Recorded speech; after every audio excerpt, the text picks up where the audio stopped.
So I realized I could do a double recording.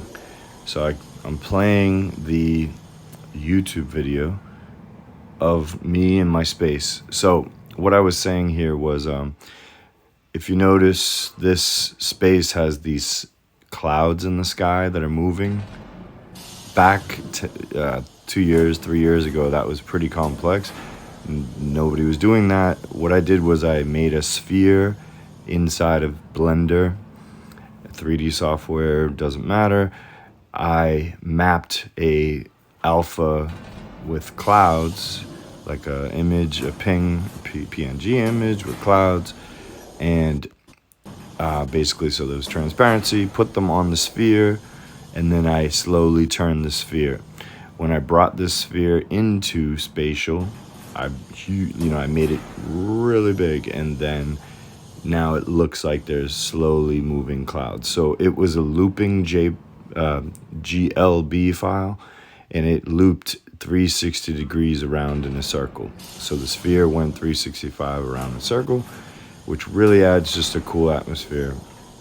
I think they're a little dirty looking because later Spatial added shadowing, like light source with cast shadows. So like I said before in my other space, all my little disco lights that I made, they were pNG files. Well, those disco lights now have shadows, whereas prior these did not cast shadows. So I think these look a little dark because they have a bit of a shadow on one side because the sun is outside of them.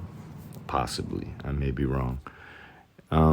So the little building that I made is just a 3D environment, and then the floor. So the building, the floor, this 3D graffiti L was brought in later, but the building, the floor, all were a 3D environment that I imported as an environment. When you import something as an environment, it has colliders and it has other code locked into it, baked into it.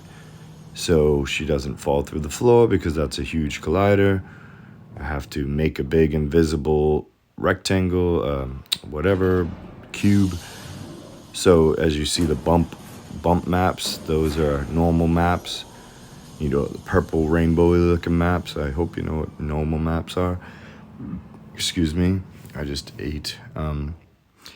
The selection box is because I clicked on the 3D GLB file. It has a floating looping L, like that graffiti L.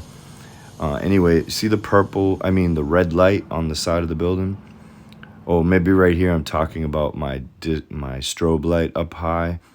That was really hard to do that, to make that strobe light blink on and off. It's actually scaling up and down. They don't have transparency over time inside of GLB files. You can't turn some opacity on and off slowly over time through keyframes, but you can scale things through keyframes. So that light is actually scaling small, big, small, big, small, big, so it looks like it's blinking. And I was just trying to fake lights. It's really just blue with white and then an alpha transparency on the outside. It's just a little flat plane with white and blue on the outside to transparency. So I think I'm going to go up the elevator. The other thing is this is mainly a functional elevator. I just want to see, can I make my avatar climb up, like go up the elevator with the box, a collider box, okay? I think I go inside, yeah. So I was able to do that. They now have different functions with the Unity because this is not Unity. This is actually just regular Spatial where you upload a 3D environment. This is nothing to do with Unity. I think right here I'm going to talk about how I baked the lighting.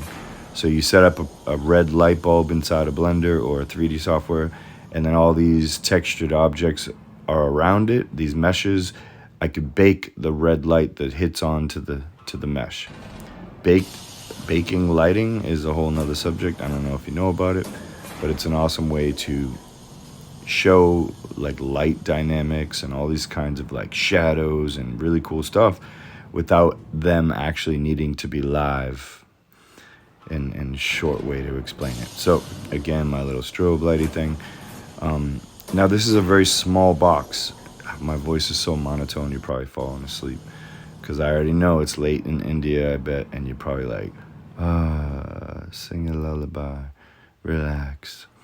So she's in there, she's going up the floor, and then you gotta hurry up and jump out. Unfortunately here, she starts to go, that like stone wall and the artwork are placed in there. They're not a part of the 3D. Just the blue colorful stuff is the aqua blue. That's a part of the 3D environment. But this wall, she went through it because it doesn't have a collider. So that was kind of a bad move. But I was trying to, but that artwork has a little plaque that has information. If you click on the plaque, you could go out and buy the NFT if you wanted to.